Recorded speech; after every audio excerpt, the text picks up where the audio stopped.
प्यारे विद्यार्थियों, सत श्री अकाल। स्वागत है तुहाडा मेरे यूट्यूब चैनल शिवराज ढिल्लों दे विच। चैनल नूं सबसक्राइब करो ते नाल ही बैल आइकॉन नूं क्लिक करके आउण वालियां वीडियो दा नोटिफिकेशन ऑन करो और वीडियो नूं लाइक अते शेयर जरूर करना है। अज असीं पढ़दे हां डायरैक्टिव प्रिंसीपल्स ऑफ स्टेट पॉलिसी, अर्थात राज दी नीति दे निर्देशक सिद्धांत भाग 1। भाव मैं इस पाठ नूं दो भागां दे विच वंड के पढ़ा रहा हाँ। तो अज असीं पहला भाग पढ़दे हां। ये सिद्धांत संविधान दे भाग चौथे विच अनुच्छेद 36 तो 51 तक अंकित हैं। तो इत्थों ही तुहाडे दो एक नंबर के प्रश्न बन सकते हैं कि जिहड़े निर्देशक सिद्धांत है ये संविधान के किहड़े भाग च है, चौथे विच, अते किहड़े अनुच्छेद अधीन है, अनुच्छेद 36 तो 51 के अधीन। ये सिद्धांत संविधान के कानूनी सलाहकार सर BN राव के सुझाव अनुसार संविधान के खरड़े विच शामिल किए गए हैं। ते नाल ही एक इंपोर्टेंट क्वेश्चन बन गया कि यह जिहड़े सिद्धांत हैं यह किहदे सुझाव अनुसार संविधान दे विच शामिल किए गए हैं। एक कानूनी सलाहकार सी संविधान सभा के BN राव, उन्हां दे सुझाव अनुसार इन्हां नूं शामिल किया गया। इन्हां सिद्धांतां नूं संविधान विच शामिल करन दी प्रेरणा आयरलैंड के संविधान तो मिली सी, क्योंकि आयरलैंड के 1937 के संविधान विच अजिहे सिद्धांत मौलिक अधिकारां दे नाल नाल अपनाए गए सन। तो दो क्वेश्चन तो ये बन जाते हैं कि इन्हां सिद्धांतां नूं संविधान शामिल करने की प्रेरणा संविधान सभा नूं किस देश के संविधान तो मिली सी? आयरलैंड के संविधान तो। इस तरीके नाल तुसीं जिहड़े इंपोर्टेंट क्वेश्चन बने ने उन्हां नूं भी माइंड दे विच रखना है। एक नंबर के क्वेश्चन बहुत बार पुछ लेंदे ने। राज की नीति के निर्देशक सिद्धांत भाग चौथा अनुच्छेद 36 तो 51 BN राव के सुझाव अनुसार आयरलैंड के संविधान तो प्रेरणा मिली सी। इस तो बाद जी निर्देशक सिद्धांत हन की, यह भी इंपोर्टेंट क्वेश्चन है, 2 या 4 नंबर के तुहाडे तो पुछ लेंदे है। तो निर्देशक सिद्धांत की हन? ये निर्देशक सिद्धांत सुतंत्र भारत ते राज सरकारां लई निर्देश हैं। ये सिद्धांत भारत सरकार ते राज्यां दीयां सरकारां नूं निरंतर याद कराउंदे हन कि वह अपणीआं नीतियां दा निर्माण अजिहे रूप विच करन जिस नाल इन्हां सिद्धांतां विच अंकित उद्देशां दी प्राप्ति हो सके। अर्थात ये निर्देश है किनूं? केंद्र सरकार अते राज सरकारां नूं कि तुहानूं ये काम करने चाहिए है। ये उन्हां सरकारां नूं याद कराउंदे रहिंदे है कि जदों असीं नीतियां दा निर्माण करना है, इन्हां सिद्धांतां नूं याद रखना है कि इन्हां सिद्धांतां दी पूर्ति लई असीं नीतियां ते नियमां दा निर्माण करना है। संविधान सभा विच डॉक्टर BR अंबेडकर ने कहा सी संविधान दे इस भाग दा निर्माण करके संविधान सभा भविख दे विधान मंडलां अते कार्यपालिकावां नूं इस संबंधी कुछ निर्देश दे रही है कि उन्हां नूं अपणीआं विधानक अते कार्यकारी शक्तियां दी वरतों किस तरह करनी है। अर्थात संविधान सभा ने एक विधान मंडलों के कार्यपालिका नूं कुछ निर्देश दिते है कि जब तुसीं अपणियां विधानकारी शक्तियां अर्थात कानून बनाउण दीयां शक्तियां दी वरतों करनी है, कार्यकारी शक्तियां अर्थात कानून नूं लागू करन दीयां शक्तियां दी वरतों करनी है, इन्हां निर्देशक सिद्धांतां दा ध्यान दे विच रखना है।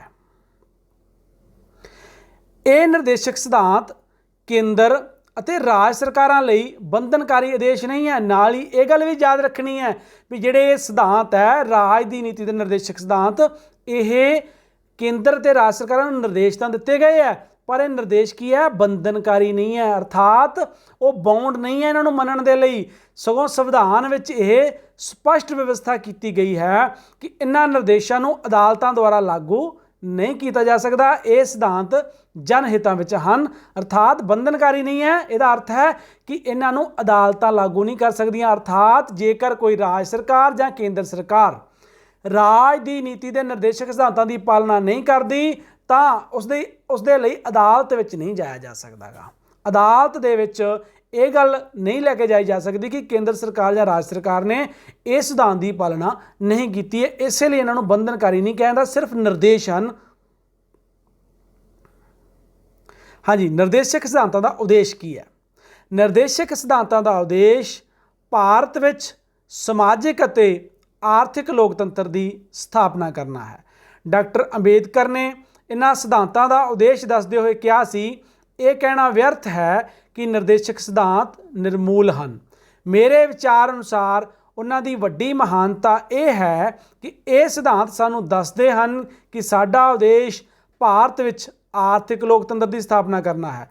ਡਾਕਟਰ BR ਅੰਬੇਦਕਰ ਨੇ ਨਿਰਦੇਸ਼ਕ ਸਿਧਾਂਤਾਂ ਦਾ ਉਦੇਸ਼ ਵਧੇਰੇ ਸਪਸ਼ਟ ਕਰਦੇ ਹੋਏ ਕਿਹਾ ਹੈ ਕਿ ਨਿਰਦੇਸ਼ਕ ਸਿਧਾਂਤ ਵਿਸ਼ੇਸ਼ ਕਰਕੇ ਸਮਾਜਿਕ ਤੇ ਆਰਥਿਕ ਲੋਕਤੰਤਰ ਕਾਇਮ ਕਰਨ ਦੇ ਉਦੇਸ਼ ਨਾਲ ਬਣਾਏ ਗਏ ਹਨ। ਅਰਥਾਤ ਮੌਲਿਕ ਅਧਿਕਾਰਾਂ ਰਾਹੀਂ ਹੋਰ ਅਧਿਕਾਰਾਂ ਰਾਹੀਂ ਭਾਰਤੀ ਨਾਗਰਿਕਾਂ ਨੂੰ ਰਾਜਨੀਤਿਕ ਅਧਿਕਾਰ ਤਾਂ ਵੱਡੇ ਪੱਧਰ ਤੇ ਪ੍ਰਦਾਨ ਕੀਤੇ ਗਏ ਹਨ, ਪਰ ਆਰਥਿਕ ਅਧਿਕਾਰਾਂ ਦੀ ਕਿਤੇ ਗੱਲ ਨਹੀਂ ਕੀਤੀ ਗਈ। ਇਸੇ ਲਈ ਸਾਡੇ ਸੰਵਿਧਾਨ ਘਾੜਿਆਂ ਨੇ ਨਿਰਦੇਸ਼ਕ ਸਿਧਾਂਤਾਂ ਨੂੰ ਸੰਵਿਧਾਨ ਦੇ ਵਿੱਚ ਸ਼ਾਮਲ ਕੀਤਾ ਤਾਂ ਕਿ ਰਾਜਨੀਤਿਕ ਅਧਿਕਾਰਾਂ ਦੇ ਨਾਲ ਨਾਲ ਨਾਗਰਿਕਾਂ ਦੇ ਆਰਥਿਕ ਅਧਿਕਾਰਾਂ ਦੀ ਵੀ ਵਿਵਸਥਾ ਜਿਹੜੀ ਹੈ ਉਹ ਹੋ ਸਕੇ ਔਰ ਆਰਥਿਕ ਲੋਕਤੰਤਰ ਦੀ ਵੀ ਸਥਾਪਨਾ ਜਿਹੜੀ ਹੈ ਉਹ ਕੀਤੀ ਜਾ ਸਕੇ। ਨਿਰਦੇਸ਼ਕ ਸਿਧਾਂਤਾਂ ਦਾ ਵਰਗੀਕਰਨ, ਇਹ ਤੁਹਾਨੂੰ 2 ਨੰਬਰ 'ਚ ਵੀ ਕੁਐਸਚਨ ਆ ਸਕਦਾ ਹੈ ਕਿ ਨਿਰਦੇਸ਼ਕ ਸਿਧਾਂਤਾਂ ਨੂੰ ਕਿਹੜੇ ਭਾਗਾਂ ਦੇ ਵਿੱਚ ਵੰਡਿਆ ਜਾਂਦਾ, ਕਿੰਨੀਆਂ ਕਿਸਮਾਂ ਨੇ ਇਹਦੀਆਂ, ਇਹਦਾ ਵਰਗੀਕਰਨ ਕਿਵੇਂ ਕੀਤਾ ਜਾਂਦਾ ਹੈ।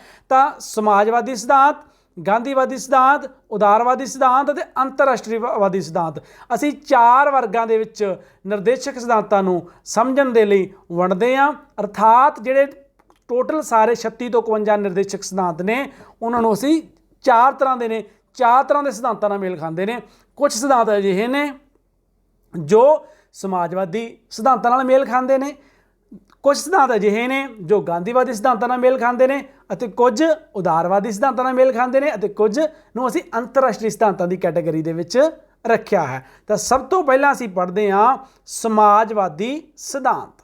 ਰਾਜ ਅਜਿਹੇ ਸਮਾਜ ਦੀ ਸਥਾਪਨਾ ਕਰਨ ਦਾ ਯਤਨ ਕਰੇ ਜਿਸ ਦਾ ਉਦੇਸ਼ ਜਨਤਕ ਭਲਾਈ ਨੂੰ ਉન્નਤ ਕਰਨਾ ਹੋਵੇ। ਅਰਥਾਤ ਰਾਜ ਆਮ ਲੋਕਾਂ ਦੀ, ਜਨਤਾ ਦੀ ਭਲਾਈ ਨੂੰ ਉન્નਤ ਕਰਨ ਲਈ ਕੰਮ ਕਰੇ, ਜਿੱਥੇ ਹਰ ਨਾਗਰਿਕ ਨੂੰ ਆਪਣਾ ਗੁਜ਼ਾਰਾ ਕਰਨ ਲਈ ਰੋਜੀ ਕਮਾਉਣ ਦਾ ਅਧਿਕਾਰ ਪ੍ਰਾਪਤ ਹੋਵੇ। ਅਰਥਾਤ ਹਰ ਵਿਅਕਤੀ ਕੋਲੇ ਯੋਗ ਕੰਮ ਹੋਵੇ ਜਿਸ ਨੂੰ ਕਰਕੇ ਉਹ ਆਪਣਾ ਜਿਹੜਾ ਹੈ ਰੋਜੀ ਰੋਟੀ ਕਮਾ ਸਕੇ। ਦੇਸ਼ ਦੇ ਭੌਤਿਕ ਸਾਧਨਾਂ ਦੀ ਜਿਹੜੀ ਵੰਡ ਹੈ ਉਹ ਇਸ ਪ੍ਰਕਾਰ ਹੋਵੇ ਜਿਸ ਨਾਲ ਵੱਧ ਤੋਂ ਵੱਧ ਲੋਕਾਂ ਦਾ ਕਲਿਆਣ ਹੋ ਸਕੇ। ਅਰਥਾਤ ਦੇਸ਼ ਦੇ ਭੌਤਿਕ ਸਾਧਨ ਕੁਝ ਹੀ ਵਿਅਕਤੀਆਂ ਦੇ ਹੱਥ ਵਿੱਚ ਨਾ ਇਕੱਠੇ ਹੋ ਜਾਣ, ਸਗੋਂ ਉਹਦੀ ਵੰਡ ਇਸ ਤਰੀਕੇ ਨਾਲ ਹੋਵੇ ਕਿ ਸਾਰੇ ਸਮੁੱਚੀ ਜਨਤਾ ਦੀ ਭਲਾਈ ਹੋ ਸਕੇ। ਅੱਗੇ ਜੀ, ਦੇਸ਼ ਦਾ ਆਰਥਿਕ ਢਾਂਚਾ ਇਸ ਪ੍ਰਕਾਰ ਦਾ ਹੋਵੇ ਕਿ ਧਨ ਅਤੇ ਉਪਜ ਦੇ ਸਾਧਨ ਥੋੜ੍ਹੇ ਜਿਹੇ ਵਿਅਕਤੀਆਂ ਦੇ ਹੱਥਾਂ ਵਿੱਚ ਇਕੱਠੇ ਨਾ ਹੋ ਸਕਣ। ਆਪਾਂ ਇਹਦੇ ਬਾਰੇ ਐਕਸਪਲੇਨ ਕਰ ਚੁੱਕੇ ਹਾਂ ਪਹਿਲਾਂ ਵੀ। ਉਸ ਤੋਂ ਬਾਅਦ ਹੈ ਜੀ, ਇਸਤਰੀਆਂ ਅਤੇ ਪੁਰਖਾਂ ਨੂੰ ਇੱਕੋ ਜਿਹੇ ਕੰਮ ਲਈ ਇੱਕੋ ਜਿਹੀ ਤਨਖਾਹ ਦਿੱਤੀ ਜਾਵੇ। ਇਸਤਰੀਆਂ ਨੂੰ ਕਿਸੇ ਵੀ ਪੱਖ ਤੋਂ ਪੁਰਖਾਂ ਨਾਲੋਂ ਘੱਟ ਨਹੀਂ ਗਿਣਿਆ ਜਾਣਾ ਚਾਹੀਦਾ ਗਾ। ਇਸਤਰੀਆਂ ਨੂੰ ਵੀ ਉਨੀ ਤਨਖਾਹ ਮਿਲਣੀ ਚਾਹੀਦੀ ਹੈ ਜਿੰਨੀ ਪੁਰਖਾਂ ਨੂੰ ਮਿਲਦੀ ਹੈ। ਇਸ ਲਈ ਇਹ ਇਸਤਰੀਆਂ ਦੇ ਜਿਹੜੇ ਅਧਿਕਾਰਾਂ ਦੀ ਰੱਖਿਆ ਦੇ ਲਈ ਕਿ ਇਸਤਰੀਆਂ ਨੂੰ ਕਿਸੇ ਤਰੀਕੇ ਨਾਲ ਉਹਨਾਂ ਦਾ ਜਿਹੜਾ ਆਰਥਿਕ ਸ਼ੋਸ਼ਣ ਨਾ ਹੋ ਸਕੇ। ਔਰਤਾਂ, ਯੁਵਕਾਂ ਤੇ ਬੱਚਿਆਂ ਨੂੰ ਆਰਥਿਕ ਸੰਕਟ ਤੋਂ ਮਜਬੂਰ ਹੋ ਕੇ ਅਜਿਹੇ ਕੰਮ ਨਾ ਕਰਨ ਦਿੱਤੇ ਜਾਣ ਜੋ ਉਹਨਾਂ ਦੀ ਉਮਰ ਅਤੇ ਸਿਹਤ ਦੇ ਅਨੁਕੂਲ ਨਾ ਹੋਣ। ਅਰਥਾਤ ਬੱਚਿਆਂ ਦਾ, ਔਰਤਾਂ ਦਾ, ਯੁਵਕਾਂ ਦਾ ਸ਼ੋਸ਼ਣ ਨਾ ਹੋ ਸਕੇ। ਉਹਨਾਂ ਨੂੰ ਕਿਸੇ ਮਜਬੂਰੀ ਦੇ ਵਿੱਚ ਆਪਣਾ ਅਜਿਹੇ ਕੰਮ ਨਾ ਕਰਨੇ ਪੈ ਜਾਣ ਜਿਨ੍ਹਾਂ ਨੂੰ ਕਰਨਾ ਮਨੁੱਖੀ ਸਿਹਤ ਦੇ ਲਈ ਠੀਕ ਨਹੀਂ ਹੁੰਦਾ। ਰਾਜ ਵਿਸ਼ੇਸ਼ ਰੂਪ 'ਚ ਅਜਿਹੀ ਨੀਤੀ ਦਾ ਨਿਰਮਾਣ ਕਰੇ ਜਿਸ ਦੁਆਰਾ ਬੱਚਿਆਂ ਨੂੰ ਸੁਤੰਤਰਤਾ ਅਤੇ ਗੌਰਵ ਦੀਆਂ ਅਵਸਥਾਵਾਂ ਵਿੱਚ ਸਵਸਥ ਰੂਪ ਵਿੱਚ ਵਿਕਸਿਤ ਹੋਣ ਲਈ ਅਵਸਰ ਅਤੇ ਸਹੂਲਤਾਂ ਪ੍ਰਾਪਤ ਹੋ ਸਕਣ। ਇਸ ਤੋਂ ਬਾਅਦ ਹੈ ਜੀ, 42ਵੀਂ ਸੰਵਿਧਾਨਕ ਸੋਧ ਦੁਆਰਾ ਇਹ ਵਿਵਸਥਾ ਕੀਤੀ ਗਈ ਹੈ ਕਿ ਰਾਜ ਇਸ ਦਾ ਯਤਨ ਕਰੇਗਾ ਕਿ ਉਚਿਤ ਵਿਧੀਆਂ ਦੁਆਰਾ ਲੋਕਾਂ ਨੂੰ ਮੁਫਤ ਕਾਨੂੰਨੀ ਸਹਾਇਤਾ ਪ੍ਰਾਪਤ ਹੋ ਸਕੇ, ਕਿ ਗਰੀਬ ਲੋਕ ਜਿਹੜੇ ਆ ਉਹ ਕਾਨੂੰਨੀ ਸਹਾਇਤਾ ਨੂੰ ਪੈਸਾ ਦੇ ਕੇ ਪ੍ਰਾਪਤ ਨਹੀਂ ਕਰ ਸਕਦੇ। ਤਾਂ 42ਵੀਂ ਸੋਧ 'ਚ ਇਹ ਵਿਵਸਥਾ ਕੀਤੀ ਗਈ ਕਿ ਰਾਜ ਯਤਨ ਕਰੇ ਕਿ ਉਚਿਤ ਵਿਧੀਆਂ, ਇਹੋ ਜਿਹਾ ਸਿਸਟਮ ਵਿਵਸਥਾ ਬਣਾਈ ਜਾਵੇ ਜਿਹਦੇ ਨਾਲ ਜਿਹੜੇ ਗਰੀਬ ਲੋਕ ਹੈ ਉਹਨਾਂ ਨੂੰ ਕਾਨੂੰਨ ਦੀ ਮੁਫਤ ਸਹਾਇਤਾ ਮਿਲ ਜਾਵੇ। ਜਿਵੇਂ ਕਿਸੇ ਨੇ ਕੋਈ ਛੋਟਾ ਮੋਟਾ ਅਪਰਾਧ ਕੀਤਾ ਹੈ ਤਾਂ ਉਹ ਵਕੀਲ ਦੀ ਸਹਾਇਤਾ ਉਹਨੂੰ ਚਾਹੀਦੀ ਹੈ, ਉਹ ਆਰਥਿਕ ਤੌਰ 'ਤੇ ਇੰਨਾ ਕਮਜ਼ੋਰ ਹੈ ਕਿ ਉਹ ਅਰੇਂਜ ਨਹੀਂ ਕਰ ਸਕਦਾ, ਤਾਂ ਸਰਕਾਰ ਵੱਲੋਂ ਲੋਕਾਂ ਨੂੰ ਮੁਫਤ ਕਾਨੂੰਨੀ ਸਹਾਇਤਾ ਮੁਹੱਈਆ ਕਰਵਾਈ ਜਾਵੇ। ਬੇਰੁਜ਼ਗਾਰੀ, ਬੁਢਾਪਾ, ਬਿਮਾਰੀ, ਬੁਢਾਪਾ, ਅੰਗਹੀਣ ਹੋਣ ਦੀ ਹਾਲਤ ਵਿੱਚ ਰਾਜ ਆਪਣੀ ਸ਼ਕਤੀ ਅਨੁਸਾਰ ਸਹਾਇਤਾ ਦੇਣ ਦੀ ਵਿਵਸਥਾ ਕਰੇਗਾ। ਰਾਜ ਕੰਮ ਲਈ ਨਿਆਂਪੂਰਨ ਹਾਲਾਤ ਪੈਦਾ ਕਰੇ ਅਤੇ ਵੱਧ ਤੋਂ ਵੱਧ ਜਣੇਪੇ ਦੀ ਸਹਾਇਤਾ ਦਾ ਪ੍ਰਬੰਧ ਕਰੇ। ਰਾਜ ਹਰੇਕ ਪ੍ਰਕਾਰ ਦੇ ਮਜ਼ਦੂਰਾਂ ਲਈ ਚੰਗੀ ਤਨਖਾਹ, ਚੰਗਾ ਜੀਵਨ ਪੱਧਰ ਤੇ ਲੋੜੀਂਦੀਆਂ ਛੁੱਟੀਆਂ ਦਾ ਪ੍ਰਬੰਧ ਕਰੇ।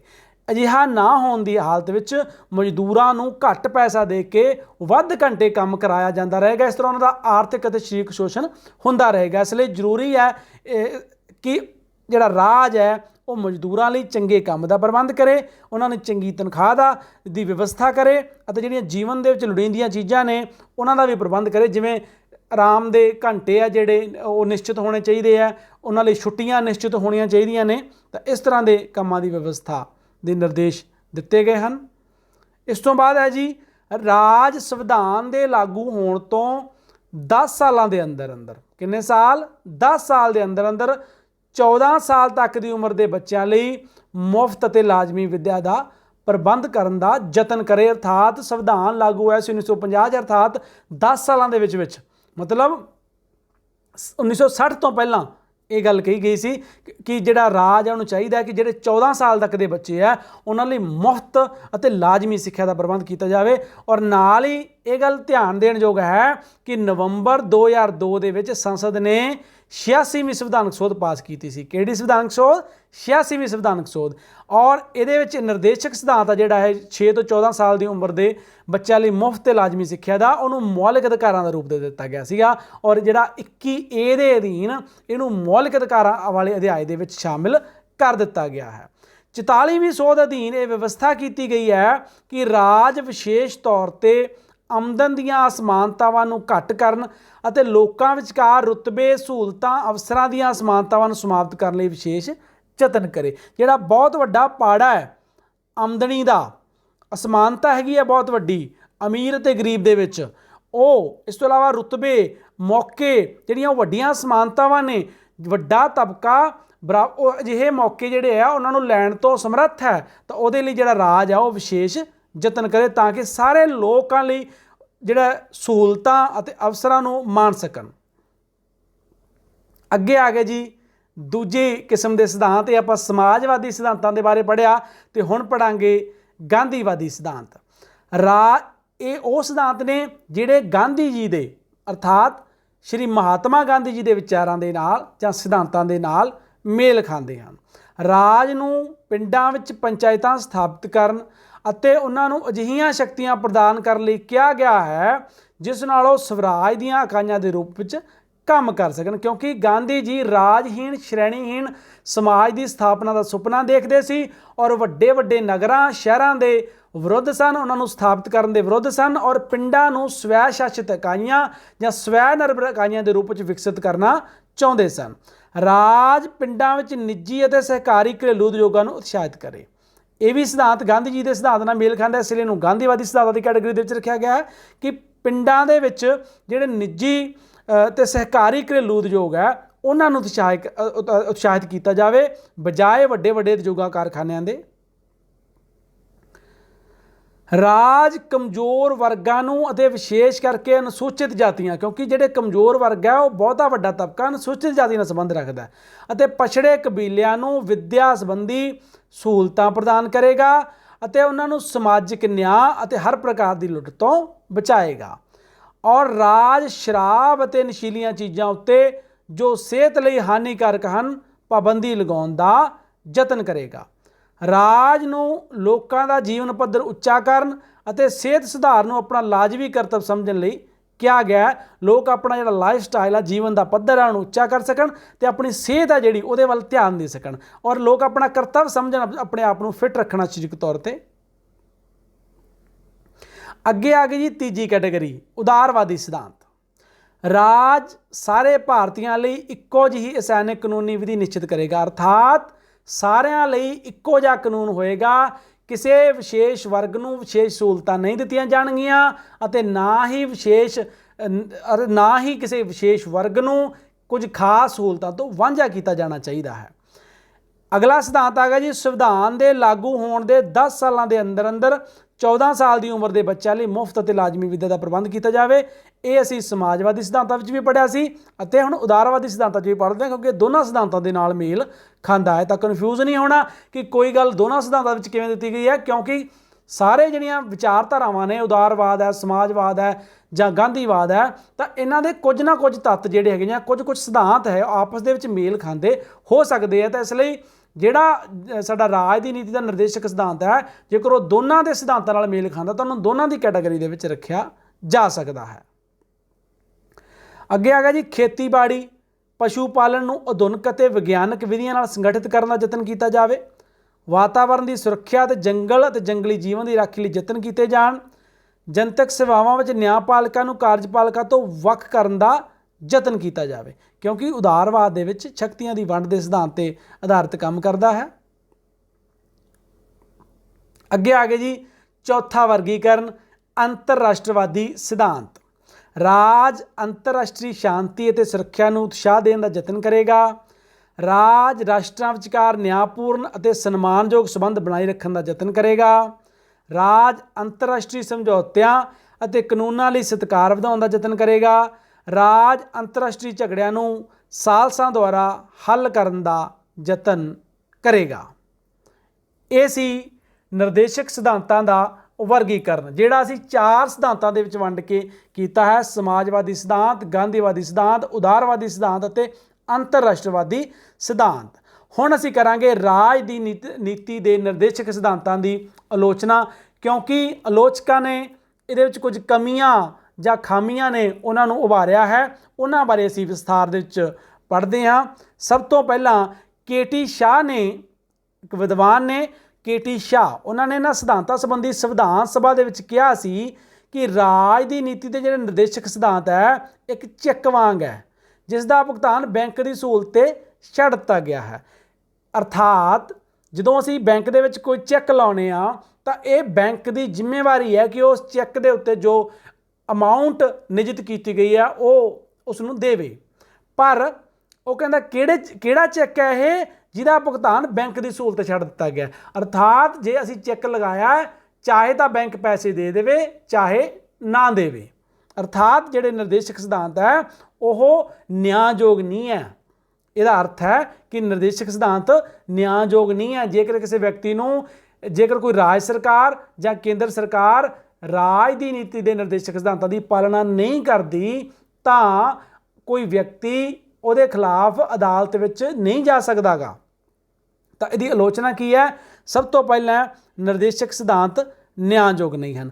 ਅਰਥਾਤ ਆਪਾਂ ਗੱਲ ਕਰ ਚੁੱਕੇ ਹਾਂ ਕਿ ਜੇਕਰ ਰਾਜ ਸਰਕਾਰ ਜਾਂ ਕੇਂਦਰ ਸਰਕਾਰ ਕਿਸੇ ਨਿਰਦੇਸ਼ ਦੀ ਪਾਲਣਾ ਨਹੀਂ ਕਰਦਾ ਹੈ ਤਾਂ ਉਸ ਦੇ ਖਿਲਾਫ ਅਦਾਲਤ ਦੇ ਵਿੱਚ ਨਹੀਂ ਜਾਇਆ ਜਾ ਸਕਦਾ ਗਾ। ਔਰ ਜਿਹੜਾ ਅਨੁਛੇਦ 37 ਹੈ ਉਹਦੇ ਵਿੱਚ ਜਿਹੜਾ 36 ਤੋਂ 51 ਦਿੱਤੇ ਹੋਏ, ਜਿਹੜਾ ਅਨੁਛੇਦ 37 ਹੈ ਉਹਦੇ ਵਿੱਚ ਸਪਸ਼ਟ ਲਿਖਿਆ ਗਿਆ ਹੈ ਕਿ ਜੇਕਰ ਕੋਈ ਰਾਜ ਸਰਕਾਰ ਜਾਂ ਕੋਈ ਸਰਕਾਰ ਇਹਨਾਂ ਸਿਧਾਂਤਾਂ ਨੂੰ ਅਮਲ ਵਿੱਚ ਨਹੀਂ ਲਿਆਉਂਦੀ ਤਾਂ ਉਹਦੇ ਵਿਰੁੱਧ ਕਾਨੂੰਨੀ ਸ਼ਰਨ ਨਹੀਂ ਲਈ ਜਾ ਸਕਦੀ। ਇਸ ਤੋਂ ਬਾਅਦ ਆ ਗਿਆ ਜੀ ਨਿਰਦੇਸ਼ਕ ਸਿਧਾਂਤ ਕੇਵਲ ਥੋਥੇ ਵਾਅਦੇ ਤੇ ਪਵਿੱਤਰ ਭਾਵਨਾਵਾਂ ਹਨ। ਥੋਥੇ ਵਾਅਦੇ ਕੀ ਹੁੰਦੇ ਆ? ਜਿਹੜਾ ਸਿਰਫ ਵਾਅਦਾ ਕੀਤਾ ਜਾਵੇ ਉਹਨੂੰ ਪੂਰਾ ਨਾ ਕੀਤਾ ਜਾਵੇ, ਉਹਨੂੰ ਅਸੀਂ ਆਨੇ ਥੋਥਾ ਵਾਅਦਾ। ਇਸ ਕਰਕੇ ਜਿਹੜੇ ਨਿਰਦੇਸ਼ਕ ਸਿਧਾਂਤ ਹੈ ਇਹਨਾਂ ਦੀ ਥੋਥੇ ਵਾਅਦਿਆਂ ਨਾਲ ਤੁਲਨਾ ਕੀਤੀ ਗਈ ਹੈ, ਕਿਉਂਕਿ ਇਹ ਨਿਆਂਯੋਗ ਨਹੀਂ ਹੈ ਔਰ ਸਰਕਾਰਾਂ ਲਈ ਇਹਨਾਂ ਨੂੰ ਮੰਨਣਾ ਬੰਧਨਕਾਰੀ ਨਹੀਂ ਹੈ। ਇਸ ਤੋਂ ਬਾਅਦ ਆ ਗਿਆ ਜੀ ਨਿਰਦੇਸ਼ਕ ਸਿਧਾਂਤਾਂ ਨੂੰ ਦੀ ਹੋਂਦ ਤਰਕਪੂਰਨ ਨਹੀਂ ਹੈ। ਅਰਥਾਤ ਤਰਕ ਦੇ ਆਧਾਰਿਤ ਨਹੀਂ ਹੈ ਇਹ, ਕਿਉਂਕਿ ਜਿਹੜੀ ਸਮੇਂ ਦੀ ਚਾਲ ਦੇ ਨਾਲ ਕੀ ਹੈ, ਬਹੁਤ ਸਾਰੀਆਂ ਤਬਦੀਲੀਆਂ ਆਉਂਦੀਆਂ ਨੇ। 1950 ਦੇ ਵਿੱਚ ਨਿਰਦੇਸ਼ਕ ਸਿਧਾਂਤ ਆਲੋਚਕ ਕਹਿੰਦੇ ਆ ਕਿ ਸ਼ਾਮਿਲ ਕੀਤੇ ਗਏ ਆ ਜਾਂ ਅੰਕਿਤ ਕੀਤੇ ਗਏ ਆ, ਪਰ ਸਮੇਂ ਦੇ ਨਾਲ ਤਬਦੀਲੀ ਆ ਰਹੀ ਹੈ। ਤਾਂ ਤਬਦੀਲੀ ਦੇ ਅਨੁਸਾਰ ਜਿਹੜਾ ਸਾਡੀਆਂ ਸਮਾਜਿਕ ਅਵਸਥਾਵਾਂ ਨੇ, ਰਾਜਨੀਤਿਕ ਅਵਸਥਾਵਾਂ ਨੇ, ਆਰਥਿਕ ਅਵਸਥਾਵਾਂ ਨੇ, ਉਹਨਾਂ ਵਿੱਚ ਵੀ ਬਦਲਾਅ ਆ ਰਿਹਾ। ਤਾਂ ਕੀ ਅੱਜ ਤੋਂ 70 ਸਾਲ ਪਹਿਲਾਂ ਜਿਹੜੇ ਸ਼ਾਮਿਲ ਕੀਤੇ ਗਏ ਜਾਂ ਅੰਕਿਤ ਕੀਤੇ ਗਏ ਨਿਰਦੇਸ਼ਕ ਸਿਧਾਂਤ ਹੈ ਅੱਜ ਦੀਆਂ ਲੋੜਾਂ ਨੂੰ ਪੂਰਾ ਕਰਦੇ ਹਨ?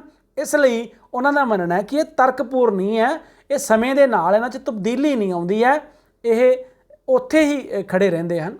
ਕੁਝ ਨਿਰਦੇਸ਼ਾਂ 'ਤੇ ਅਮਲ ਕਰਨਾ ਕਠਿਨ ਹੈ। ਤੇ ਅਗਲੇ ਪੁਆਇੰਟ 'ਚ ਆਲੋਚਕ ਕਹਿੰਦੇ ਕੁਝ ਨਿਰਦੇਸ਼ਕ ਸਿਧਾਂਤ ਹੈ ਹੀ ਇਹੋ ਜਿਹੇ, ਉਹਨਾਂ ਨੂੰ ਜਿਹੜਾ ਅਮਲ 'ਚ ਲਿਆਉਣਾ, ਲਾਗੂ ਕਰਨਾ ਬਹੁਤ ਔਖਾ ਹੈ। ਜਿਵੇਂ ਉਹਦੀ ਸਭ ਤੋਂ ਵੱਡੀ ਉਦਾਹਰਨ ਹੈ कि शराब की मनाही की गल कही गई है निर्देशों के विच कि जिहड़ियां नशीलियां वस्तुआं ने उन्हां दे प्रयोग नूं घट करन लई राज जिहड़ा हैगा ओह निर्देश जारी किया गया कि राज काम करेगा। पर जेकर गल करिए आपां अज दे समय की, शराब तो बहुत वड्डा रैवन्यू सरकार नूं आउंदा है। जेकर और कई राज्यां ने इहनूं बंद करने की कोशिश भी की है तो उहदे नाल उन्हां राज्यां नूं बहुत वड्डा जिहड़ा आर्थिक घाटा भी होया है ते नाल ही नाल भ्रिष्टाचारी च वाधा होया अते माफिया पैदा होया जिहड़ा 2 नंबर दे विच इन्हां चीज़ां दा बाद च प्रयोग करन लग जांदा है। निर्देशक सिद्धांत अनिश्चित अते अस्पष्ट हैं, अर्थात जिहड़े निर्देशक सिद्धांत है ये स्पष्ट नहीं हैं। इन्हां दे विच जिहड़ियां कुछ गल्लां हन उन्हां दे विच अस्पष्टता है। जिवें कि गल करिए कुछ सिद्धांत जिहड़े आ समाजवादी सिद्धांतां नाल मेल खांदे हन और पर उन्हां बारे स्पष्ट रूप विच विस्तार जिहड़ा है वो नहीं दिता गया। ये सिद्धांत किसी विशेष विचारधारा के प्रतीक नहीं हैं। चाहे इन्हां नूं असीं अपने सहूल दे लई 4 वर्गां दे विच वंडिया है पर फिर भी ये उन्हां विचारधारावां दे नाल पूरी तरह मेल नहीं खांदे हैं। जिवें समाजवादी सिद्धांत है वो सिद्धांत असीं समाजवादी विचारां दे नाल जां सिद्धांतां दे नाल मेल खांदे होण करके शामिल कीते उधर, पर वो पूरी तरह समाजवादी सिद्धांतां दे अनुसार नहीं हैं। इस तरह बाकी सिद्धांतां दी गल है तो जिहड़े सिद्धांत ने किसी खास विचारधारा का प्रतीक नहीं हैं। ये आम गल्लां सी जिन्हां नूं किसी खास विचारधारा दे नाल बाद विच जोड़ लिया गया। इन्हां सिद्धांतां दे उद्देशां संबंधी अस्पष्टता, आलोचकों का कहना है कि जिहड़े निर्देशक सिद्धांत हैं इन्हां दे उद्देशां संबंधी भी जिहड़ी अस्पष्टता है कि इन्हां दा उद्देश है जिहड़े उन्हां प्रति भी वख-वख विद्वानां दे जिहड़े विचार हैं वो वख-वख हैं। इस तरीके नाल ये असीं आलोचना पढ़ी है। तो अज दे वीडियो दे विच असीं निर्देशक सिद्धांतां उन्हां दे अर्थ ਅਤੇ ਉਹਨਾਂ ਦੇ वर्गीकरण बारे पढ़िया ਅਤੇ नाल ही उस तो बाद उसकी आपां आलोचना डिस्कस की है। उम्मीद है तुहानूं समझ लग्या होएगा और जानकारी तो तुसीं हासिल की होएगी। और जेकर तुहानूं वीडियो चंगी लगती है तो वीडियो नूं लाइक ते शेयर जरूर करना है ते नाल ही चैनल नूं सबसक्राइब भी जरूर करना है। धन्यवाद।